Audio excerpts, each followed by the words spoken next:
Fastly and Monday.com are two undercover growth stocks that I've been covering for some time now. I want to answer which one I think is the better buy and compare them head to head on critically important financial metrics, including revenue growth, operating profit margin, and returns on invested capital.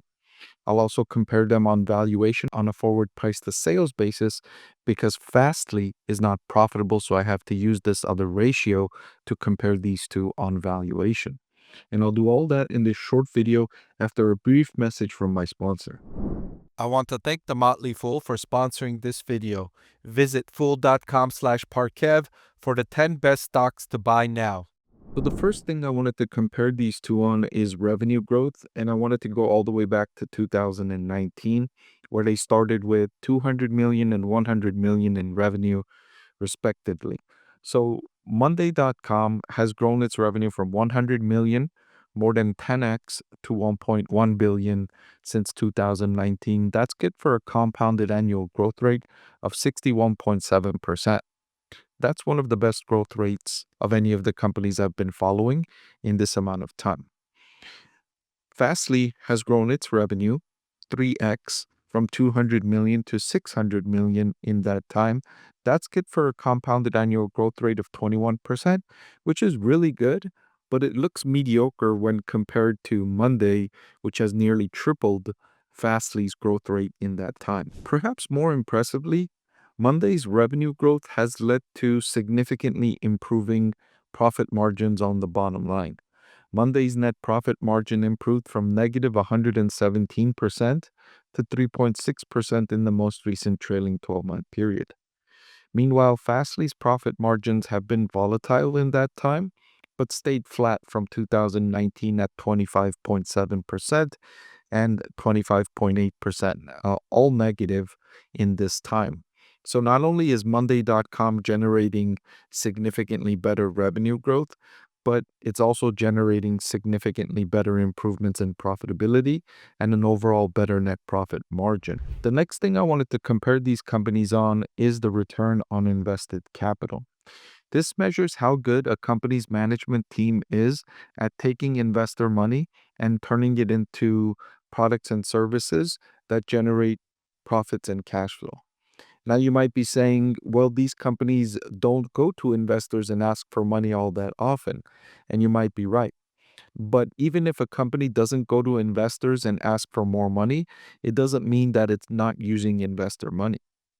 And the reason for that is, as an investor, as a shareholder of the company, you're entitled to a percentage of the profits that the company generates. So if the company generates $100 million in profits and it doesn't pay any dividends, then basically it's taken $100 million from investors because that money belongs to investors. And rather than returning the capital to shareholders, it's keeping it to reinvest in the company. So that's capital that the company is taking from investors and reinvesting in the business. This is a common theme. Many companies do this where they take the profits of the company and reinvest in the company. This is a more effective way to use investor capital because investors usually take it as a negative signal when the company goes back to investors to ask for more money by selling more stock, by issuing more shares. So rather than doing that to raise more capital, management teams are more inclined to use internally generated cash flow and profits to reinvest in the company for growth.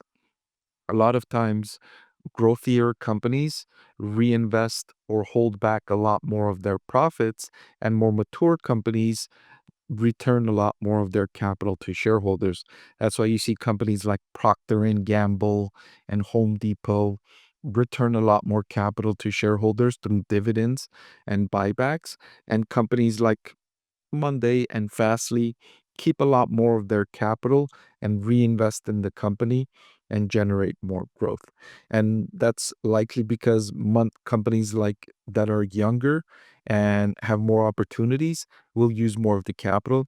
Whereas if a management team doesn't see very much opportunity, it will return a lot of the money back to shareholders because it doesn't want to just put that money in a savings account and have a larger base of assets on the company's balance sheet. So return on invested capital is an important metric. And again, Monday.com is outperforming Fastly, which has shown improvement from negative 16% to negative 12%. But Fast Monday has improved from negative 97% to negative 3.6%. So the last thing I wanted to compare these two on is the forward EV to sales ratio. So this is the enterprise value, which includes debt and divided by sales expected over the next year.